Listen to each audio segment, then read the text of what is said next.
வணக்கம். நாங்க எல்லாரும் நல்லா இருக்கோம். நீங்களும் எல்லாரும் நல்லா இருப்பீங்கன்னு நம்புறோம். வழக்கமா எங்க வீட்டுக்காரர் வலைக்கு போயிட்டு வரும்போது தூக்குச்சட்டியில தான் மீன் எடுத்துட்டு வருவாரு. ஆனா இந்த வாட்டி பார்த்தீங்கன்னா, தூக்குச்சட்டி இல்லாம கையில அரிசி பையோட ஓடி வந்தாரு. "என்னப்பா வழக்கத்துக்கு மாறா அரிசி பையோட வர?" அப்படின்னு கேட்டதுக்கு, "இங்க பாரு நான் என்ன எடுத்துட்டு வந்திருக்கேன்னு" சொல்லிட்டு கீழ கொட்டுனாரு. அப்பதாங்க நான் என் லைஃப்லயே ஃபர்ஸ்ட் டைம் இவ்ளோ ஆழிய பார்க்குறேன்.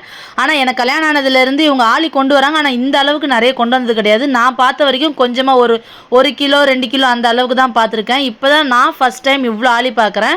ஆனா எங்க வீட்டுக்காரர் கல்யாணத்துக்கு முன்னாடி இந்த மாதிரி நெறைய ஆழி எடுத்துட்டு வந்து சமைச்சு சாப்ட்டுருக்காங்க. சைஸ்லயும் ரொம்ப பெருசா இருக்கும். ஆனா, இத எப்ப எக்ஸ்போர்ட் பண்ண ஆரம்பிச்சாங்களோ, அப்பத்துலருந்து இந்த ஆளி எடுக்கிறதே ஒரு தொழிலா மாத்திட்டாங்க நெறைய பேரு. 1, 2 கிடைச்சா கூட அத எடுத்து எக்ஸ்போர்ட் பண்ண தான் பார்க்குறாங்க. அதனால இப்பலாம் இந்த ஆளி நெறைய கிடைக்கிறதில்ல. எதனா 1, 2 கிடைச்சாலும் எங்க வீட்டுக்காரர் வீட்டுக்கு எடுத்துட்டு வந்துருவாரு, பசங்களுக்கு செஞ்சு குடுக்கறதுக்காக. ஏன்னா, என் பசங்களுக்கும், எங்க மாமியாருக்கும் ரொம்பவே இது பிடிக்கும். எங்க வீட்டுக்காரர் ரொம்ப விரும்பி சாப்பிடுவாரு. என்னதான் வஞ்சரம், வவ்வால்ன்னு நம்ம நல்ல மீன சமைச்சு தந்தாலும், இந்த ஆளிய கம்பேர் பண்ணும்போது, இந்த ஆளிக்கு தான் ரொம்ப முக்கியத்துவம் குடுப்பாங்க. ஏன்னா, இதோட டேஸ்ட் அந்த அளவுக்கு சூப்பரா இருக்கும். இப்பல்லாம் ஆளிய கண்ல பார்க்கறதே பெரிய விஷயமா இருக்கு. இன்னைக்கு உண்மையிலேயே எங்க வீட்ல நல்ல விருந்து தான்.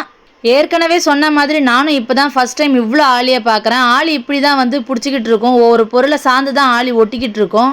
ஏம்மா ஆத்துல 1, 2 ஆளி இருந்தாலே எடுத்துருவாங்க, விடமாட்டாங்கன்னு சொன்னேன். இப்ப இவ்ளோ ஆளி இருக்கேன்னு அப்படின்னு நீங்க நெனைக்கலாம். ஆனா இந்த ஆளி ஆத்துல கிடைச்சது இல்லங்க. கடல்ல தான் கிடைச்சது. இன்னைக்கு மத்தி மீன் பிடிக்கிறதுக்கு தான் மத்தி வலை தள்ளியிருந்தாங்க. அந்த வலையில தாங்க இந்த ஆளி கிடைச்சது.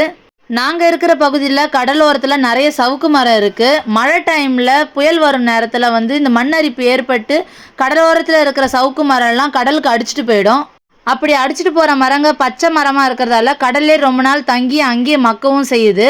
அப்படி அது கடல்ல ரொம்ப நாள் தங்கும்போது தான் இந்த மாரி ஆழி பிடிக்கும். அந்த மாதிரி ஒரு மரம் தான் வலையில மாட்டி கிடைச்ச ஆழி தான் இதெல்லாம். எங்க வீட்டுக்காரர் இப்ப அந்த மரப்பட்டையில இருந்து தான் இப்ப இந்த ஆழிலாம் ஒண்ணொண்ணா பிரிச்சு போட்டுக்கிட்டு இருக்காரு.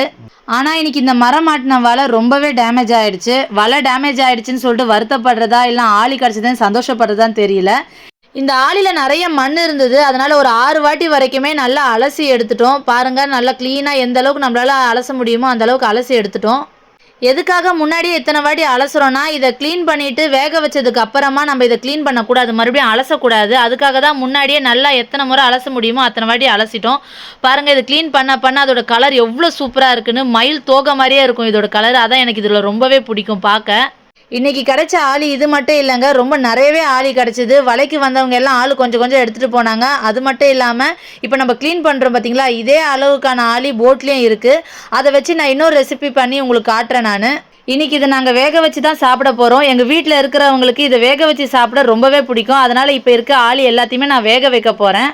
பாருங்க இத கிளீன் பண்ணதுக்கு அப்புறமா பார்க்கறதுக்கு எவ்ளோ அழகா இருக்குன்னு, எவ்ளோ சூப்பரா இருக்கு பாருங்க. அந்த நீட்டா பிரஷ்ஷா இருக்கிற மாரி தெரியுது பார்த்தீங்களா?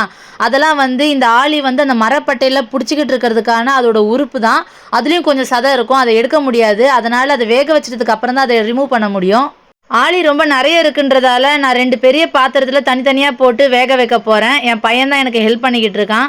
பாருங்க இதுலயும் ஒரு 3/4 வாசி போட்டேன். அதே மாரி இந்த பாத்திரத்திலயும் ஒரு 3/4 வாசி போட்டு வேக வைக்க போறேன்.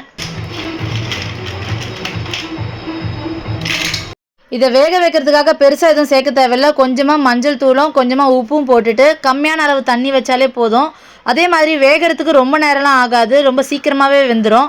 பாருங்க இதில நான் கல்லுப்பும், மஞ்சள் பொடி வேற எதுவுமே சேர்க்கல. அவ்வளோதான் இது மட்டும் தான் சேர்க்குறேன். கூடவே இதில கொஞ்சம், அதில கொஞ்சம் தண்ணி ஊத்திர்றேன். நீங்க இப்படி வேக வைக்கிறத விட இட்லி பாத்திரத்துல இட்லி அவிக்கிற மாரி அவிக்கலாம்.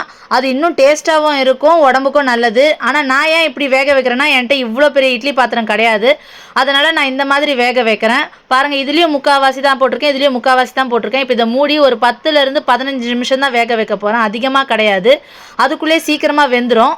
இது வெந்துருச்சான்னு தெரிஞ்சுக்கிறது ரொம்பவே ஈஸி. எப்படின்னா இத பாருங்க தட்டு மேலே எழும்பி வந்திருக்கு. நான் வேக வைக்கும்போதே நீங்க பார்த்துருந்துருப்பீங்க. நான் 3/4 வாசி தான் போட்டு வேக வச்சிருந்தேன். இப்ப இந்த அளவுக்கு வந்திருக்கு. காரணம் என்னன்னா இது 2ஆ பிளந்திருக்கு. இது 2ஆ பிளந்தாலே இது வெந்துருச்சுன்னு தான் அர்த்தம். இது ரொம்ப சீக்கிரமாவே வெந்துரும். இது உயிரோட இருக்கும்போது இது 2ஆ பிரிக்கவே முடியாது. ஆனா இப்ப இது வெந்ததுக்கு அப்புறம் பாருங்க அதுவா 2ஆ பிளந்துரும். நாம அதுலேருந்து அந்த சதையை எடுக்கிறதுக்கும் ரொம்பவே ஈஸியா இருக்கும். நாங்க போட்டிங் போயிருக்கும்போது மீன் சுட்டு சாப்பிடும்போது இந்த ஆளியும் சுட்டு சாப்பிட்டு ஏற்கனவே வீடியோ போட்டிருக்கோம். அதே மாதிரி இந்த ஆளி கொஞ்சமா கிடைக்கும்போது எங்க பசங்க வேக வச்சு சாப்பிட்டதையும் வீடியோ போட்டிருக்கோம். ஆனா இதுதான் ஃபர்ஸ்ட் டைம் நான் பார்க்கறது இவ்வளோ ஆளி நெறைய. அதனால தான் ஒரு டீட்டெயிலான வீடியோ போடலாம்னு சொல்லிட்டு தான் உங்களுக்கு இந்த வீடியோ எடுத்து காமிச்சிருக்கேன். இப்போ இது 2மே வெந்துருச்சு. அவ்வளோதான் ரெடி ஆயிடுச்சு. இதை எடுத்து சாப்பிட வேண்டியது தான். இதை க்ளீன் பண்ணுறதும் ரொம்ப கஷ்டம் கிடையாது, ரொம்ப ரொம்ப ஈஸியாக க்ளீன் பண்ணிடலாம்.